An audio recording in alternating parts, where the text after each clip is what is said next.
If no guardian is stipulated by the donor to take care of the endowment, or if the appointed guardian dies, the endowment must be supervised by those to whom the endowment is donated if they are specified persons. If the endowment is granted to an association like a mosque, or for unspecified people or unlimited number of people such as the needy or the poor in general, the authorities are responsible to take care of the endowment, or at least to appoint someone to do so. Something which is related also to al-waqf, what we call it an-nadhr. An-nadhr from the verb what? Nadara. Nadara. That means what? Take care of or look after. Okay, nadara. To look, yes. Look after this one. Look after this one. Take care of this one. So he said, now, first of all, the first choice, the one who assigned this work, okay, he is the one who will be the one who look after it. And he has the right to assign somebody to be another. يكون another law. Okay? Assign somebody that he trusts to be another. Maybe one of his children, maybe his relatives, maybe the imam of masjid, maybe a righteous person that anybody that he trusts. And he said to him, you will be, the one responsible for or take care or look after this one. He said, وَإِذَا لَمْ يُعَيِّنْ نَاظَرًا. If there is, the one who put the work, he didn't put any nazar to look after it. Or the one that he put is already dead. فالنظر يكون موقوف عليه إن كان معينا. What does it mean? Like masjid. Okay, and we know that the masajid is full of what? There is certain, office and public office in the government, that take care of the masajid. Then this ministry or this office will be what? Another for this one. Okay, so if there's nobody was assigned, then the ruler, the hakim, or whoever that was given the authority by the ruler to look after this matter, he will be the one another for such work. Okay, now. Generally, the guardian of an endowment must fear Allah and take good care of the endowment, for it is considered a trust in his liability. Now, another Yahwan, what the purpose of this another? This is the one who look after it. To make sure that it was it was achieved the goal from this work. Okay? Like for example, sometimes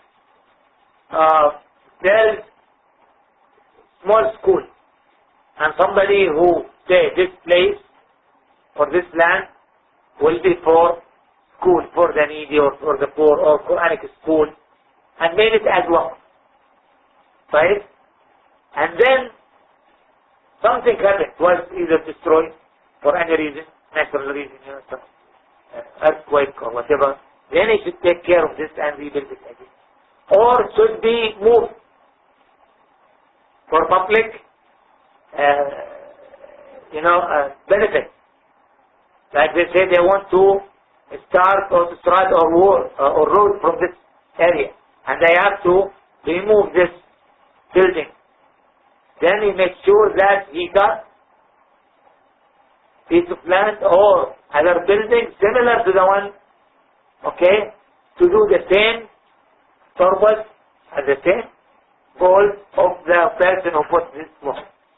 Why emphasize the importance of taqwa Allah and al-amana? Fearing Allah and what? Honesty. Trust. Because this is trust in his sight. Unfortunately, لا حول ولا قوة إلا بالله. Some people who don't fear Allah Azza wa Jal, they make take advantage of this. Usually, big building. And there are people who are renting and pay money, and he's the one who is responsible to collect the money. And if he doesn't fear Allah Azza wa Jal, he may what? misuse this money. Or spend it in something that was not, relate to the purposes of this waqf.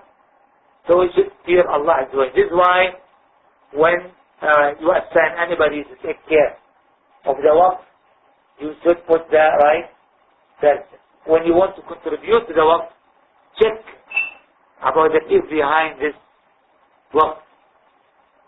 If it's they have certain rules, or it was misused, that will be open for anybody that takes advantage. Yes. If the donor makes an endowment for his children, male and female children will be equal, as he has made them equal partners in his endowment. Since there is no specific division stipulated by the donor, all his children will have equal share in it, just like the case when one grants something to his children. It is equally divided among them. After the death of the donor's children, the endowment is to be given to the children of his son, not those of his daughters. This is because daughters' children belong to other men, their fathers, whose names are given to them, and thus those children are not included in the Quranic word that states, Allah instructs you concerning your children, that is, their portions of inheritance. Surah Nisa, verse number 11. Right. Now, if he put the waqf on his children, he said, because he was afraid that his children, they will sell this building, and then some of them are working and they have income, others they don't. So he wants to make, secure for living. And he said, this building is waqf on you, don't sell it. So they are equal in this. Equal in this. Male and female. The female are included. The girls are included. Why? Because they consider it children or not. And at the time of inheritance also, the daughter inherits. Right. But for the next generation, his grandchildren, it's mentioned here, this will be limited for the boys. Why limited for the boys? Because the children of the girls, they are the children of other men, not of the family. Not of the family. That means the children will carry the name of their father, and their father is not of the family. It's very important. Some people, they don't understand this. Right? And this is also inheritance, by the way. The inheritance, the children from the side of the mother. Anyway, we'll explain this in detail, inshallah. Why? Because, my dear brother, the lineage is from the man. I try to explain it because sometimes I have some argument with some Christians. And they say that because, you see, they prepare Isaac, and they say that Ismail alayhi salam, he is the son, of the bound woman, that's the slave woman, about Hajar. And this is what they claim. And I always explain to them, I said, look, now if you have, Allah Azza wa Jal mentioned this in the Quran, subhanAllah, that He described the woman, it's like the farm, that you put the seed. Who's the one who puts the seed? The farmer. Right or not? You put tomato, you put onion, you put whatever you want. The land is the land. Bring forth whatever you put. Who's the one who put the seed? The farmer. The same thing for the relation between a man and woman. In fact, the seed is for the man. And this is why Allah Azza wa Jalla said, فَأْتُوا حَرْثَكُمْ أَنَّا شِئْتُمْ. قال عز وجل نساؤكم حرث لكم. الحرث, it means farming. Farming. So your woman like farming. فَأْتُوا حَرْثَكُمْ whenever you want. أَنَّا شِئْتُمْ. So from this we say, the child in fact, he will take the name of his father. And this is very important to understand. I know that in some Muslim area, they don't care about, the lineage of the family. So, This is the West, I'm not sure about other countries. What they do, you will find two brothers. Every brother, he has a different name. For the first name, no problem. We all should have different name. But the second name should be the name of the father. He said this is, for example, for brother Nabi. He has Zayd and Hussein. Who said Zayd ibn Nabi. Okay? Khan. And Hussein ibn Nabi. Khan. But to say Zayd ibn Sa'd. Khan. And Zayd ibn Nabi. Khan. You cannot tell if these two are brothers. الله عز وجل مثل القرآن قال ربنا عز وجل ادعوهم لآبائهم ادعوهم لآبائهم call them by the name of their father. And in the sunnah of the Prophet sallallahu alayhi wa sallam, in the day of judgment, everyone will be called by his name and the name of his father, not the mother. I know there are some people, they said the name of the mother. There is no proof, no strong evidence, no basis for somebody that said, everyone will be called by the name of his mother. That's not right. Okay? Because it mentions the hadith that will be, this is what the son of so. So they will be followed and take the names of their fathers. Okay, this is very, very important. So in this case, this one will go to the offspring of this man.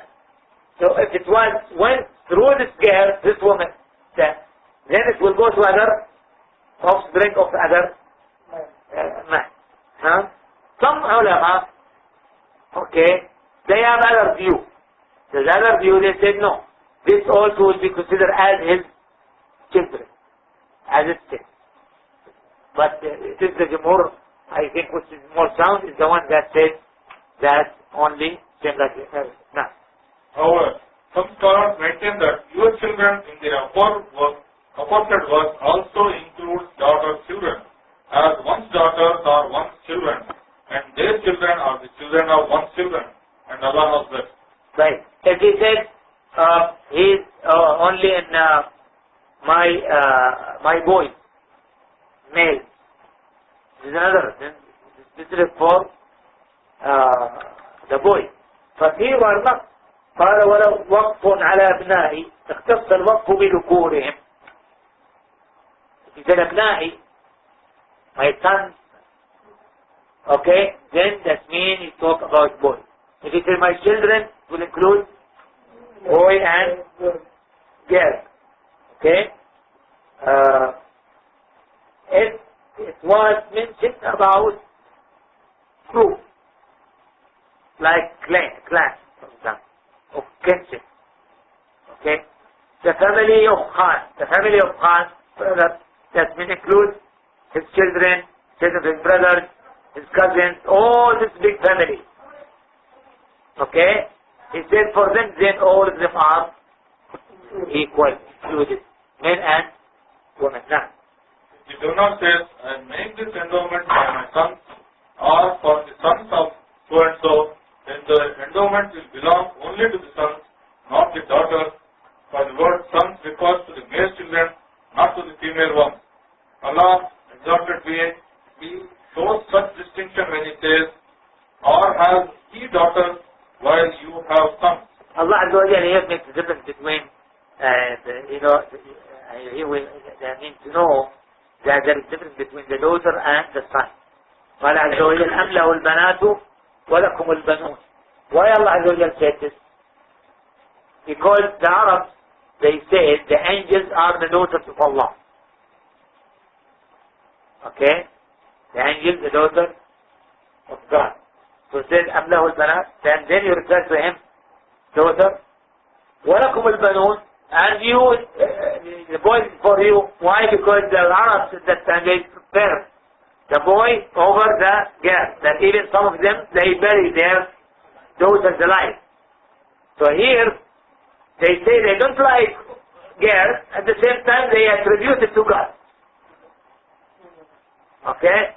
So they say the angels, the daughters of Allah Azza wa Jalla. تعالى الله عما يقولون علوا كبيرا. نعم. However, if the donor specifies that he makes the endowment for a certain tribe, such as Banu Hashim, that is the sons of the tribe of Hashim, or Banu Tamim, that is the sons of tribe of Tamim, the endowment will belong to both the sons and daughters of the specified tribe. This is because the title Banu of an Arab tribe refers to both the sons and daughters of the tribe, though Banu means sons. No, Banu here, it doesn't mean that Banu, that means son. Okay? And that means male only. But this is Banu Hashim. This includes, like saying Ala Hashim, all the family of Hashim. This includes boy and girl, huh? Yeah. Bani Israel, this includes all Bani Israel. Okay? That means that 12 tribes. All of them. Okay? Now. The donor makes an endowment for a limited group of people whose members can be specified. Each of them must have an equal share. But if it is for a group whose members cannot be specified or limited, it is not obligatory to divide it among them, as it will be impossible then. Rather, it is permissible to make the endowment restricted to some of them according to a priority order. Right. Now, if, mashallah, by the time passing, the tribe is growing in numbers. They were about 100. Now they are maybe million or thousands or tens of thousands. What should you do? Then you go to and try to prepare depending on who is near. Okay? Who is near? Maybe people who are living in this area. Okay? They will benefit from this endowment. But people who migrated, they left away. They may not benefit. Then you can prepare these people. In this color, because this will not cover them all. Now, an endowment is one of the binding commitments that become obligatory to fulfill once they are made. Hence, it is impermissible to cancel it, for the Prophet, peace be upon him, said, the land and trees of an endowment will neither be sold nor given as a present, nor bequeathed. Now, this, when somebody goes endowment, then his children cannot inherit it. Okay? And he cannot change his mind and give it to somebody else. Okay? And he cannot sell it. Okay? Nah, haram. Because he, okay, unless he, for a certain period, from the beginning he said, I made this farm for 10 years that people benefit from it. Okay. But if he says that this endowment, then he cannot, he has no right to go back and, and return his word. Now. Tirmidhi said, scholars rely on this hadith for the ruling on endowment. In short, it is impermissible to cancel an endowment as it is legally considered an eternal contract. Moreover, an endowment can neither be sold nor transferred from its place unless its benefits completely vanish. Now, some mistakes that some people do. We go to a mushaf. Okay? This mushaf was put in a masjid. Okay? In a masjid. And then you find there many mushaf in this masjid. And then another masjid, a new masjid, there is no mushaf. And they said, we'll take this mushaf, or some of this mushaf, and we'll take it to the other masjid. Is this okay? Huh? No, it's not. Here you cannot move it from the place that was the waqf assigned. Okay? Unless people, they don't benefit from this waqf. Okay, like for example, you build a masjid, an area, in a village, and the people deserted this village. Nobody is living there. What should you do with this masjid? Then you can sell this place, this land, but you move to other place and put the same masjid. You buy land and you try to build a masjid, and the expense that from there, that means the waqf is still, but it was removed from one place to another. And here be careful, my brothers, because some people, they enter the masjid and they take some mushaf from the masjid. This is haram, not allowed. Especially They store it sometimes, it's written there, okay, they said, waqf. Lillahi ta'ala. It was waqf, then you cannot move it. Huh? Even though you should not take it from the first time. Yes.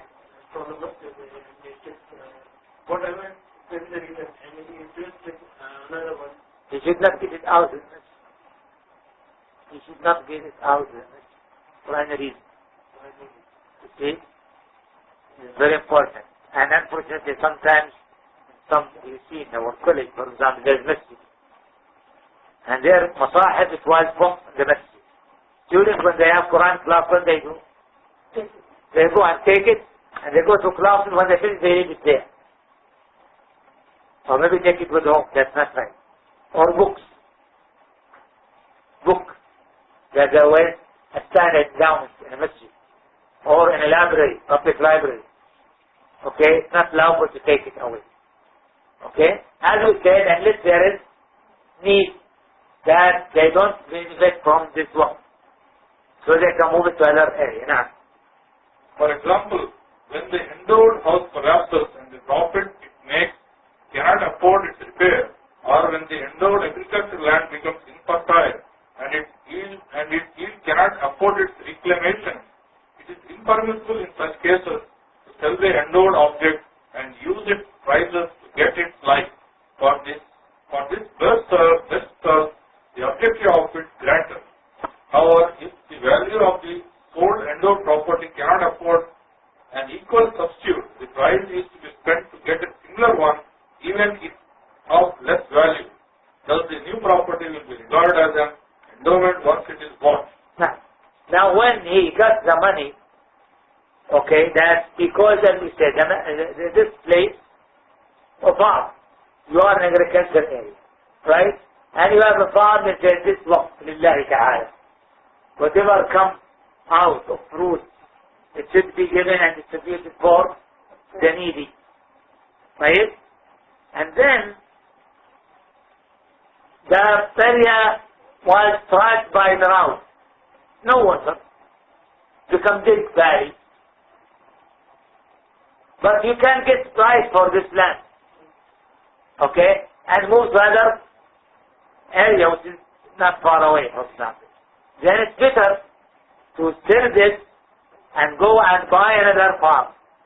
Like if the money that you got cannot afford, then at least get the best, okay, effort that you can find. Now, when you buy this new farm or a new place, then it becomes what? Waqf.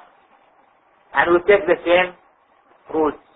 Okay? Now, If the endowed property is a mosque but is no longer in use as it is damaged or the like, it is to be sold and its price must be spent on getting another mosque.